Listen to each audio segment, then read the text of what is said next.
Howdy. Today we are talking about Loki. It's not going to be a long video, I hope this time. All the ones I've been recording have been way too freaking long.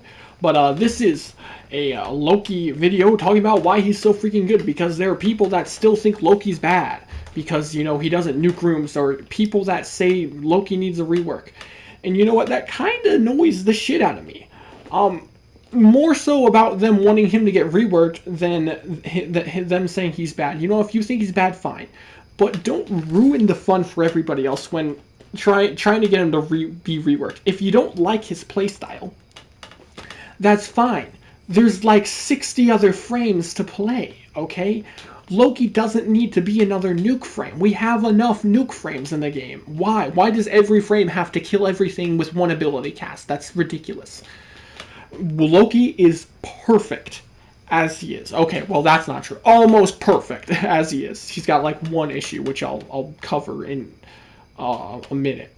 He's very, very juicy, okay? Loki is quite strong. Now, what makes him so good is his level of survivability and utility, okay? Yes, it's nice to be able to kill stuff, okay? Like Saren does big PP damage. But let's be honest here. We are at a point in the game, in the current sandbox, that you can kill enemies all the way up to level cap 9,999. Like Thrax, which are a thick enemy, or Bombard or whatever, Eximus even, with their overguard, you can kill those enemies without any buffs with Incarnate weapons. There's a few non-Incarnate weapons, but especially Incarnate weapons, like Furus. Dude, this thing melts level cap Thrax like they're butter. It's ridiculous. Torrid Incarnon, Paris Incarnon, Bratton Incarnon, Strun Incarnon, Latrin Incarnon, Burstin Incarnon, like all the Incarnon weapons, they're just insane. Glaxion, or Tenant Glaxion, that's not even an Incarnon weapon. That thing's crazy powerful. If you have enough damage to kill anything in the game, easily, like with extreme ease, without any sort of buffs, then why are you so hellbent on getting more damage when you don't need it? I would rather have utility, which is why Loki is so good, because that's all he has.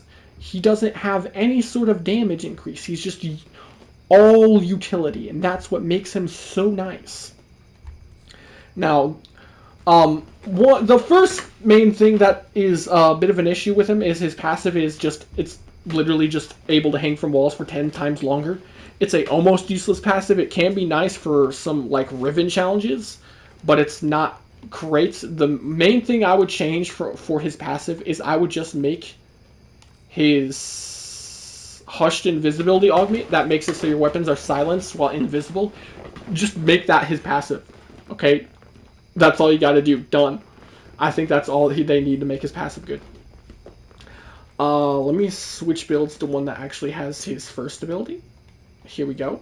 His first ability is Decoy. It recently got buffed to increase its HP or shields and HP based off of all the enemies nearby. It does still have some issues surviving, but it survives significantly better than it used to. So you can just cast it, pulls all the HP in, and then can be like a very thick decoy. Now what makes this nice is, first of all, humongous duration. It lasts an incredibly long time. And secondly is it's an aggro. Now this has a nice range of an aggro, and more importantly, it is the highest aggro value in the game. If you're doing a defense mission and you cast it, like let's say this is the defense objective, and the enemies are even already attacking the defense objective, and I cast this right here and it's close enough to aggro them, they'll shoot this. There's literally nothing in this game that has a higher aggro value than Loki's Decoy. It is really nice to have that. That's kind of insane.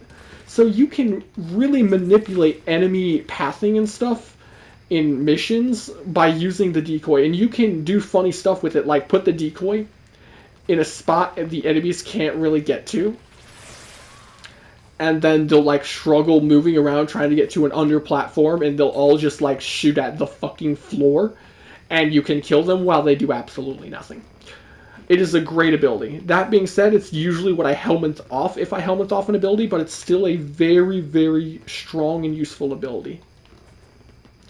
And it has a couple augments for it.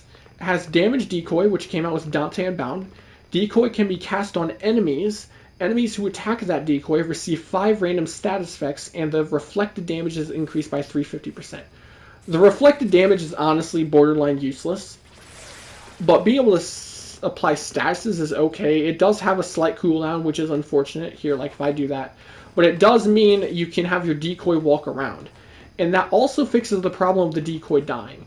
Because if you apply it on an enemy with thick armor... Oh, wait, actually, I forgot, because the armor changes. I guess it doesn't quite fix it, because they changed armor and health.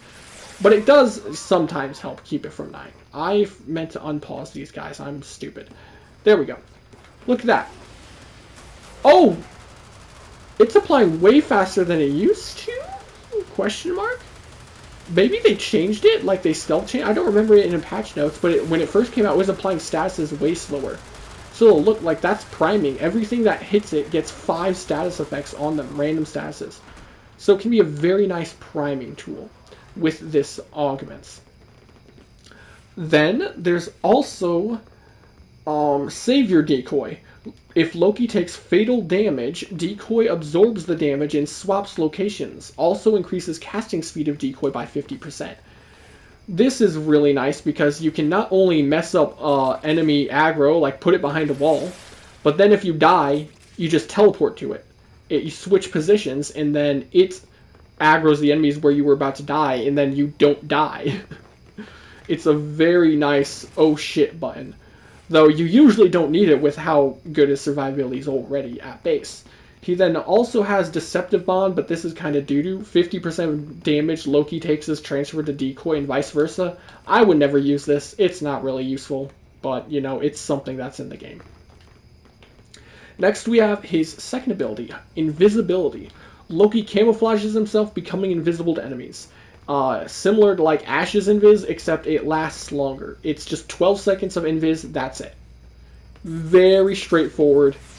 Just a cheap, easy, fast cast Invis that you can keep up all the time. He's the easiest frame to stay invisible at all times with.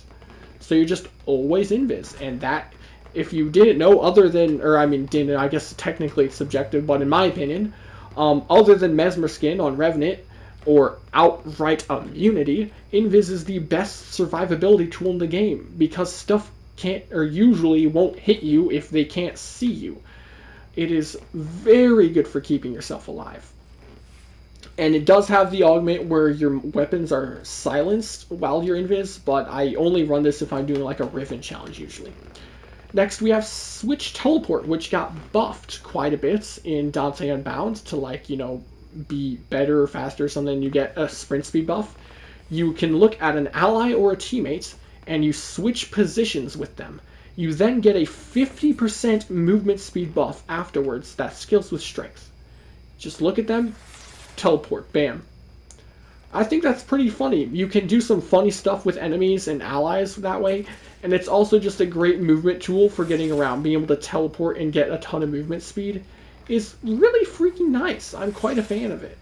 I love Switch Teleport. And then on top of the fact that you can teleport, you can also use the augments for it, which is Safeguard Switch. Teleport augment. Switch with an enemy for 3 seconds, switch with an enemy for 3 seconds of invulnerability. Switch with an ally to give them 6 seconds of invulnerability. Switch also removes status effects on Loki and allies. Basically, this makes it so you get a status cleanse when you teleport. If you teleport to an enemy and switch with them, they get 6 seconds of iframes which scales with duration. So if you have 300% duration, you can status cleanse a teammate and give them immunity for 18 seconds. That's a lot of immunity. And there's no cooldown on that. And then when you switch with an enemy, you status cleanse yourself, and you get 3 seconds of immunity for yourself. So that also scales the duration. So 300% duration, you get 9 seconds of complete damage immunity. This is a very strong augment. Gives even more survivability, and you can use it to give your teammates tons of survivability too. So like, let's say your teammate is in a really bad position, right? Switch with them, they become completely immune for a unbelievably long time, and then they can be in a safer position depending on where you switch with them from. And then finally, we have his fourth ability, Radial Disarm. Lets forth a wave of energy, disrupting the projectile weapons of enemies in range and forcing them to revert to melee combat. Basically, if they, usually use a gun, they have to melee you instead of using a gun. Now, obviously, as a crowd control, it does not work on Eximus, but to apply this to normal enemies all over the places, really, really nice. It has a great base range of 20 meters. Well, actually, that's not great. That's decent. It is expensive at 100 energy. It is pretty much unaffected by strength. The damage is irrelevant, so you don't need strength on this at all. So, that's nice. And it also has no, duration. It's just, it's permanent. Once it happens, their gun is gone. It's gone. Then there's the the augments, Radial Disarm, where enemies will be affected by radiation for 9 seconds, meaning not only will they be forced into melees, but then they just attack random stuff, which makes it even better. So he has tons of crowd control, teleports, gets huge movement speed, can use an augment for straight up iframes to both himself and teammates, perma invis, and a little decoy with the highest aggro value in the game. That can also be used as a primer. That's a lot of stuff. And you can also, if you don't care about the movement speed buff from Switch Teleport, you can nuke strength entirely. It's irrelevant.